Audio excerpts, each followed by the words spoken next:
अध्यक्ष महोदय, आपका बहुत बहुत धन्यवाद। 23-24 का ये जो यूनियन बजट आज सभी इस पे डिबेट कर रहे हैं, डिस्कशन कर रहे हैं, मैं अध्यक्ष महोदय आपका बहुत बहुत धन्यवाद करना चाहूँगी। कई लोगों को मैंने बोलते हुए सुना सर कि ये बजट अच्छा नहीं है या बजट में बहुत सारी कमियां हैं या कमतरता हैं। मुझे आपसे ये गुहार लगानी है सर, क्योंकि हम जिस स्थिति से ये देश गुजरा है 2 साल कोविड के पीरियड में, उसके बाद ये अपेक्षित नहीं था देश को इतना स्टेबल रखना। फाइनेंशियली, इकोनॉमिकली अगर हमने देखा तो आज हम 10वें नंबर से 5वें नंबर पे आए हैं। अगर बाकी कंट्रियों को हम देखते हैं तो आज पाकिस्तान की स्थिति क्या है कि 1 किलो आटा 200 रुपये में मिल रहा है। यूरोप की स्थिति, अमेरिका की स्थिति अगर हम देखेंगे, मुझे लगता है ये हाउस में जो अच्छी चीज़ें हैं उसका उल्लेख करना बहुत ज़रूरी है। जितना भी नेगेटिव बोलना है, सिर्फ नेगेटिव पे नेगेटिव, फार्मर्स को किस तरीके से मदद कर रही है ये सरकार। मुझे लगता है कि देश के फाइनेंशियल हमारे जो मंत्री हैं, कराड़ साहब हैं, निर्मला सीतारामन जी हमारे देश की प्राइम मिनिस्टर जी हैं, उन्होंने देश को डूबने नहीं दिया। इस स्थिति के बाद, कोविड के बाद उसे उतना मेंटेन रखा और उसे उतना बजट दिया कि आगे देश बढ़ने के लिए जो लाइन चाहिए उसके लिए काम किया, ना कि आज ये सर रूडी साहब, ये नहीं स्थिति आई है कि जो दूसरे देशों में कि 200 रुपये किलो आटा मिलने की स्थिति हमारे देश की आज नहीं है। वो उसका पूरा क्रेडिट हमारे देश के प्रधानमंत्री जी को जाता है, उसके बारे में बात करनी चाहिए। मैंने, हमारे बहुत सीनियर अंकल हैं कोलकाता से, वो बोल रहे हैं आवास योजना की बात उन्होंने यहाँ पर रखी कि आवास योजना 22 तक ये कंप्लीट होना चाहिए था, देश के हर महिला को उनका घर मिलना चाहिए था, उसके लिए प्रधानमंत्री जी ने वादा किया था।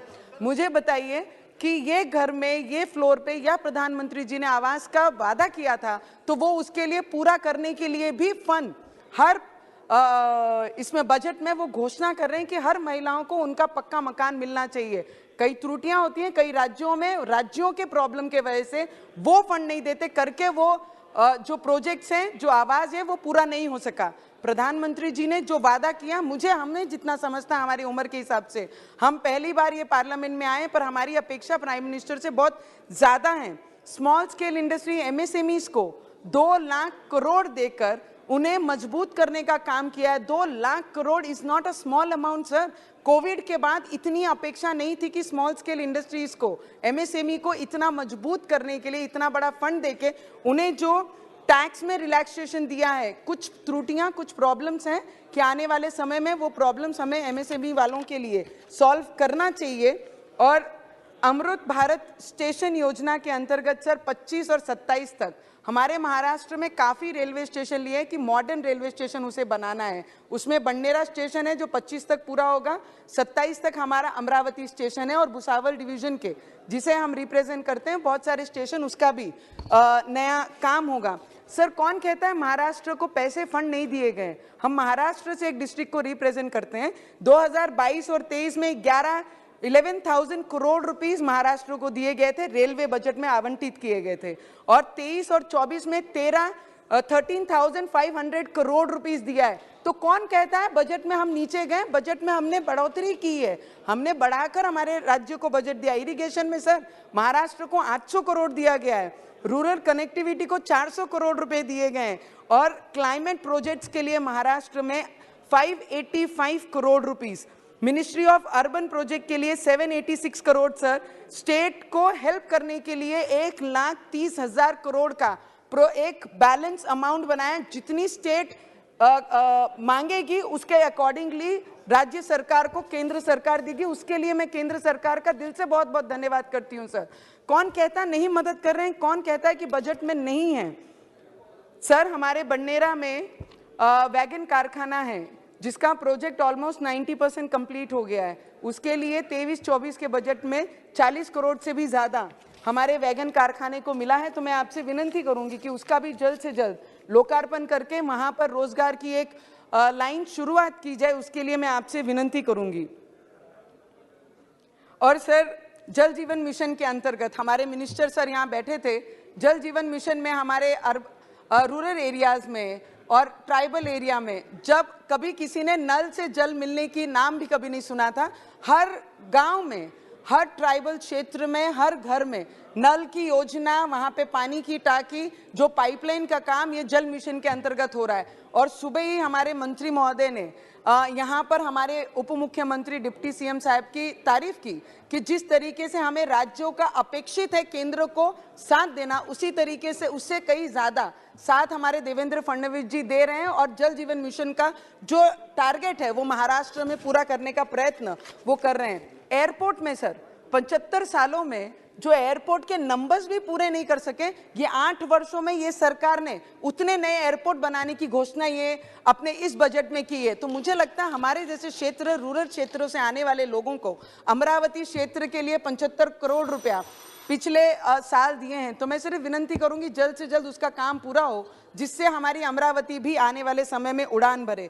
Health department, medical, government medical college हो, एम्स हो, नर्सिंग कॉलेजेस हो, यही सब होता है जब आप देश के अर्थव्यवस्था है, जब बजट के बारे में चर्चा करते हैं तो सामान्य लोगों को आपसे यही अपेक्षा है। सर 1.5 मिनिट दीजिए सर। तो टेक्सटाईल पार्क मी कराड साहेबांना विनंती करेन की मागच्या वर्षी जो लास्ट टाइम पे हमारे देश के प्राइम मिनिस्टर जी ने टेक्सटाइल पार्क घोषणा की थी कि कई राज्यों में, कई डिस्ट्रिक्टों में हम टेक्सटाइल पार्क देंगे। हमारा क्षेत्र कपास उत्पादन करने वाला क्षेत्र है, जिला है, तो टेक्सटाइल पार्क की हमने वहां से भी डिमांड की है। महाराष्ट्र से भी रिकमेंडेशन हमारी आप तक, सेंट्रल गवर्नमेंट तक आई है। तो आपने अगर वो दिया तो हमारे यहाँ पे रोजगार के बहुत सारे साधन उपलब्ध होंगे और किसानों को बहुत बड़ी मदद होगी। सर आदिवासी क्षेत्र के लिए एकलव्य स्कूल देकर 38,000 नई भर्तियां जो टीचर्स की करेंगे, मुझे लगता है आदिवासी क्षेत्र में इसकी सबसे ज्यादा जरूरत है। और आने वाले समय में अगर ये टीचर्स और इतनी भर्ती अगर वहां पे करेंगे रूरल एरिया में, तो हमारे आदिवासी भाई बहन, बच्चे जो उनके हैं, वो आगे बढ़ने का उनको मौका मिलेगा। सर बिहार से मेरे भाई ने एक बहुत अच्छा, बहुत सर एक लास्ट मिनट, सुबह से यहीं बैठे हैं सर, अकेले हैं तो एक मिनट करके मांग के आगे जा रहे हैं।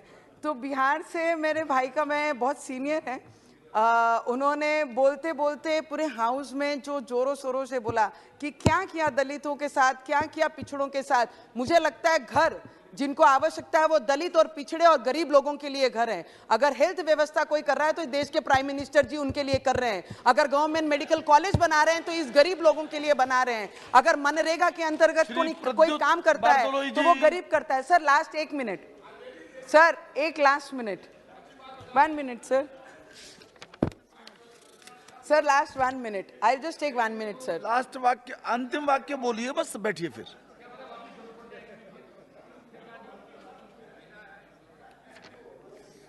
सर किसान भाइयों के लिए हमने पिछली बार प्राइम मिनिस्टर जी के जन्मदिन पर जब सत्र हमारा शुरू था, तब मैंने कहा था 6,000 जो हमारे किसानों को मिलता है वर्षाना, उसको बढ़ाकर 12,000 रुपए कर दिया जाए। तो मैं विनती करूंगी कि नेक्स्ट बजट में उनको ये दिया जाए।